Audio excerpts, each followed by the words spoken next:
मोर विदु समंडली शुणा दे मन आगे जो पचारे सुंदर बसन उच्चा बारंडा कुतार लंबा पिंडा भईदार भोगास माई पदिंडा केते बसी मो बड़ा प्रेमी गण पचारे आसी मुड़िए छंद करी कहार उच्चा पिंडा लंबा बारंडा भईदार भोगास तार माई पदिंडा भईदार भोगास ता माई पदिंडा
लक्षे 60,000 पुओ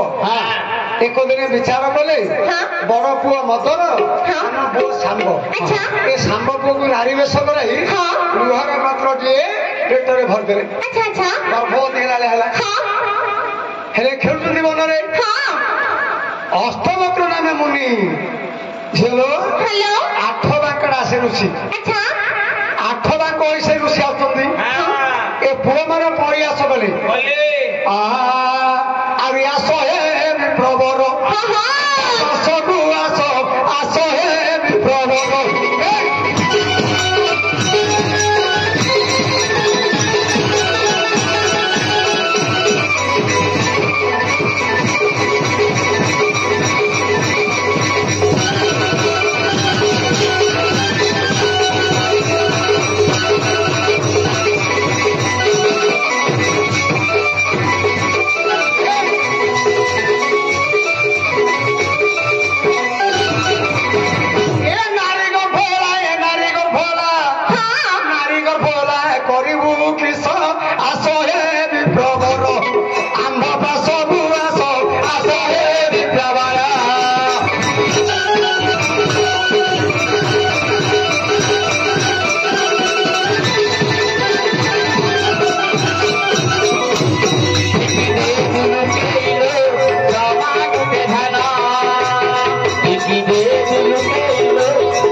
ଏଇଟା ବହୁତ ଦିନ ଗର୍ଭବତୀ ହେଇଛି। ଆ ଗର୍ଭରୁ ଭୂତ ଅଛି ନା ପ୍ରେତ ଅଛି ନା ଚଣ୍ଡୀ ଅଛି ନା ଚାମୁଣ୍ଡା ଅଛି। ଅଷ୍ଟବକ୍ର ରାଗିଗଲେ କୃଷ୍ଣ ପୁଅ ମାନେ ଗୁରୁ ବ୍ରାହ୍ମଣଙ୍କୁ ପରିହାସ କରୁଛନ୍ତି। ରାଗି କରି କହିଲେ ବ୍ରାହ୍ମଣ ହେ କୃଷ୍ଣ ପୁଅ ମାନେ ଆ ଗର୍ଭରୁ ଜାତ ହେବ ଲୁହାର ମୁଷଳ ସାତ ବଂଶ ନାଥ ଭର ପୁରାଇବ କାଳ ଗର୍ଭରୁ ଜାତ ହେବ ଲୁହାର ମୁଷଳ ସାତ ବଂଶ ଜାତ ଭର ପୁରାଇବ କାଳ କାନ୍ଦିଲେ ପୁଅ ମାନେ ବିକଳ ହୋଇ ବାପାନି କୋଠେ ଯାଇ କହିଲେ ତହିଁର ଦେଖୁ ଦେଖୁ ଲୁହା ମୁଷଳ ହୋଇଲା ଜନ୍ମ ସେ ଲୁହା ମୁଷଳ ପୁଣି ସାରିବ ଚଉଦୁ ବଂଶ ଜାଣ ଏଇଟା ଭାରତରେ କବି ଲେଖିଛି ଉଷା ପିଣ୍ଡା ଉଷା ବାରଣ୍ଡା ତାଙ୍କର ଲମ୍ବା ପିଣ୍ଡା ଭଗିତ ଗର୍ଭବ ସୀତା ମାଇ ପତିଣ୍ଡା ଶ୍ୟାମର ନାରୀ ହଉଛି ଚନ୍ଦ୍ରାବତୀ ଯୁବତୀ ଘର ଅଛି ଏ ଶ୍ୟାମ କୁମାର ଗର୍ଭବତୀ ହେଇଥିଲା। ଆଜ୍ଞାକୁ ଆଜ୍ଞା ଲେଖିଥିଲେ ହବ କି ହେଲା କି ହେଲା ହେଲେ ନାଇଁ କହୁନ